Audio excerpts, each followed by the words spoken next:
My. What's this that I've stumbled across?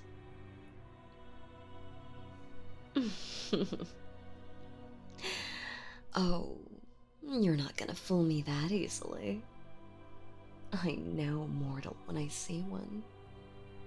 To you, a god can look like anything they want, even like one of you.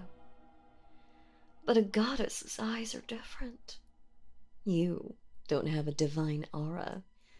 Besides, gods never take a form that small unless they're in the mortal realm.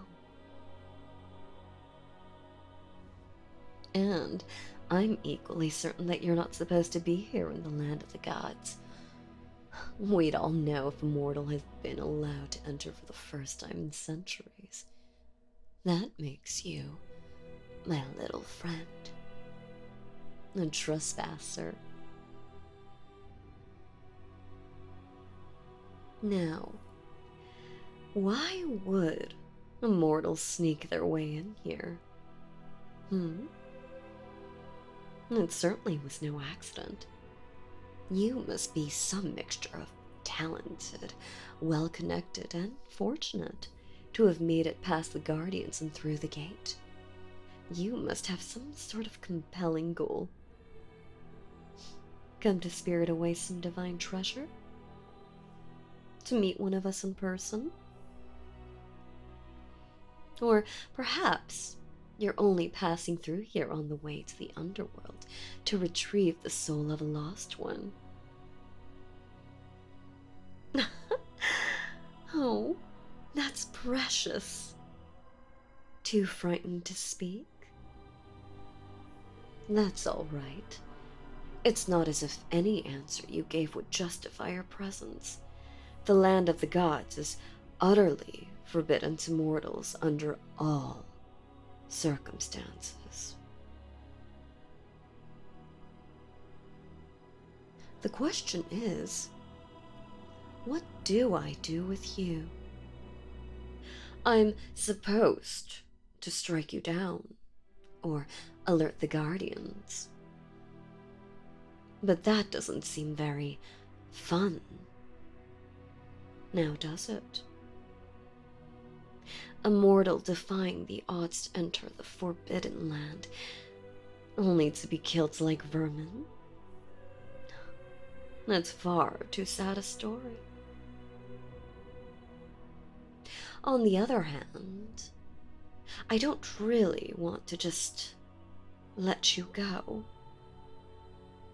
You'll surely be caught by someone else with more respect for the rules and be killed anyway. We should do something more fun. I think I'll take you home with me. A goddess's temple is her own domain, not subject to any laws but her own. Once you're home with me, you'll be safe. Nobody can harm you there without my permission.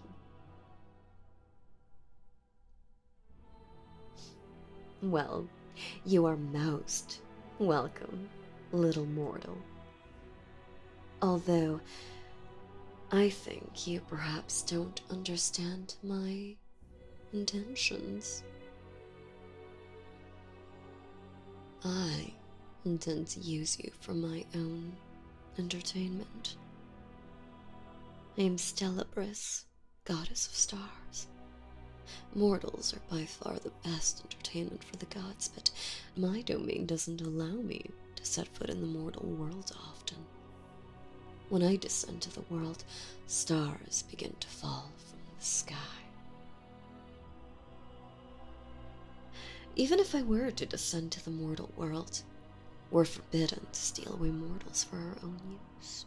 So, for me to come across a mortal here, so deliciously unprotected, well, I'd be a fool not to take advantage.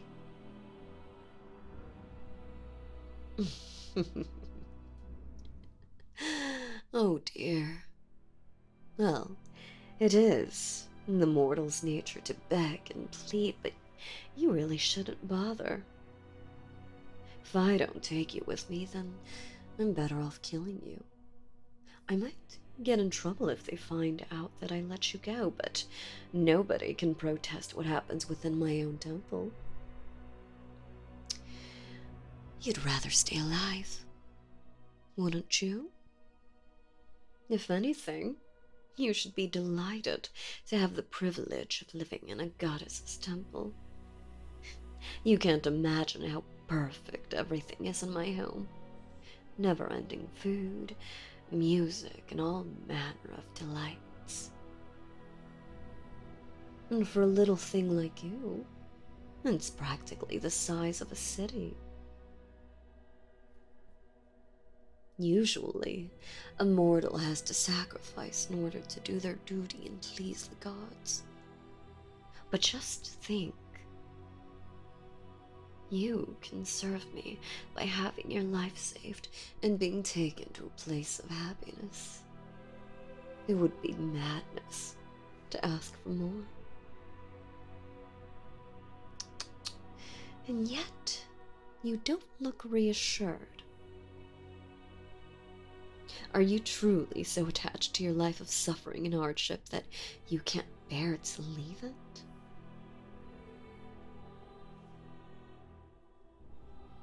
Ah, of course. I'd almost forgotten. You came to the land of the gods for a reason. What is it that drives you to enter forbidden lands and refuse a goddess's blessing?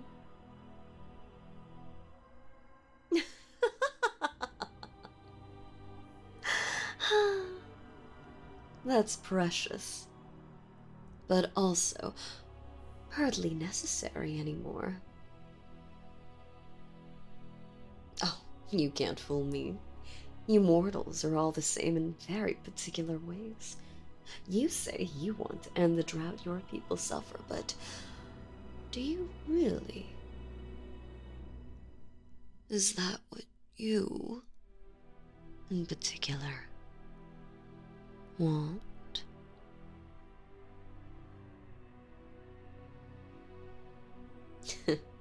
You can't lie to me. Mortals are always self-serving, just like the gods.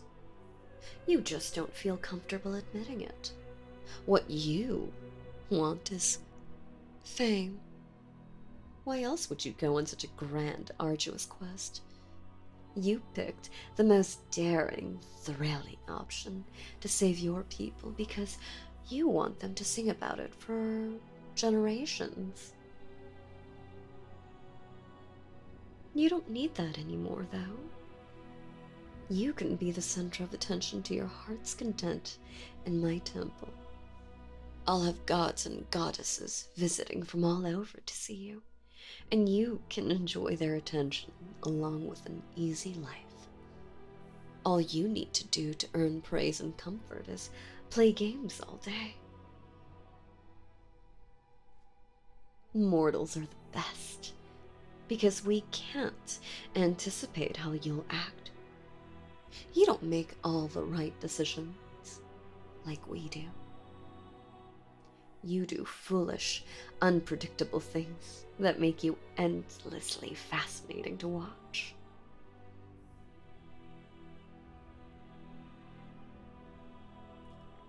You don't seem to understand the position you're in.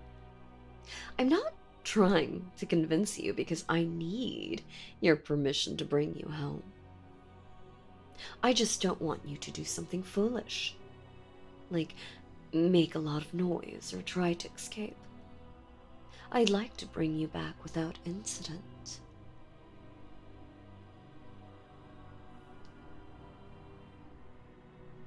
You don't have a choice in the matter. You're coming back with me whether you like it or not. But I'll be a lot more comfortable if you tell me you want to come. It will make everything go so much smoother. I won't have any need to bind and silence you. It would be a shame to start off on such an unpleasant note. Just Let this be the wonderful, joyous day that it is. The day that you earned a goddess's favor and won a lifetime of happiness.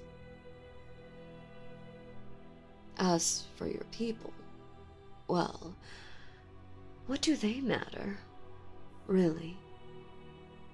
You could end the drought somehow, but it would hardly make a real difference. If they don't die of thirst, then they'll only die from hunger or disease or war. The very best possibility is death by old age. Why fight so hard just so they can suffer longer and then die anyway? You have a chance to change your situation in a meaningful way. Just take it.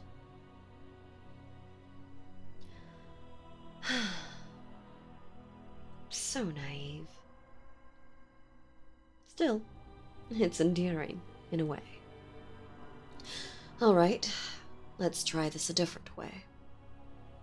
As it happens, I'm probably largely to blame for the drought. Well, you see, my power lies in the night sky. And when clouds shroud the sky, my power weakens. So me and my friend, who rules over the daytime sky, used our combined might to overpower the god of clouds. His nasty little puffballs are becoming rare and rare, and it has allowed us to remain at full power all the time. Stow your anger for a moment. It won't do you any good to threaten me. You can't do anything to harm me anyway. Listen to what I have to say. Your best chance now is to convince me to change my mind. It's not likely, but it's not as though there's never been a mortal who's changed a goddess's mind. And you'll only get that chance if you come with me to my temple. There. You see? You can pretend to serve your people and come live with me. A win-win for both of us.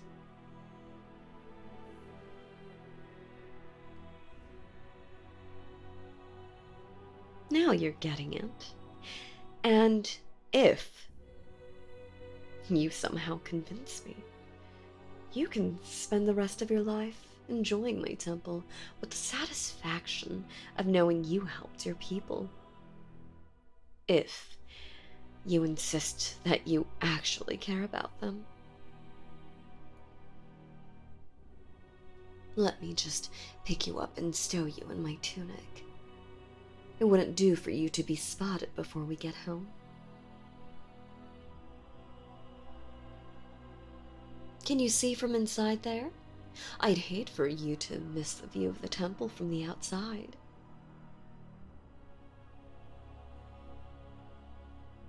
Good. Just to make extra certain you're not seen, I'll fly us there.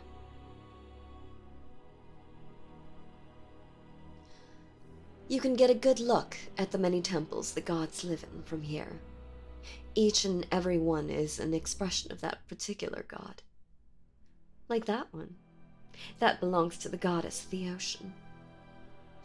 You can probably guess that from the fact that it's half submerged in water. Oh, but the one you should be looking at is over there. See?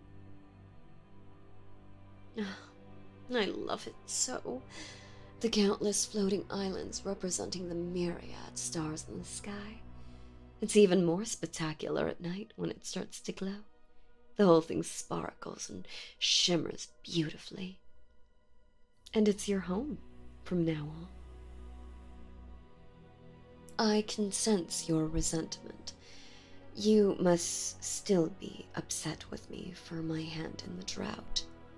But we'll see how you feel after you settle in. I think you'll find it hard to hate your benefactor when you realize just how spectacular of life you are going to live.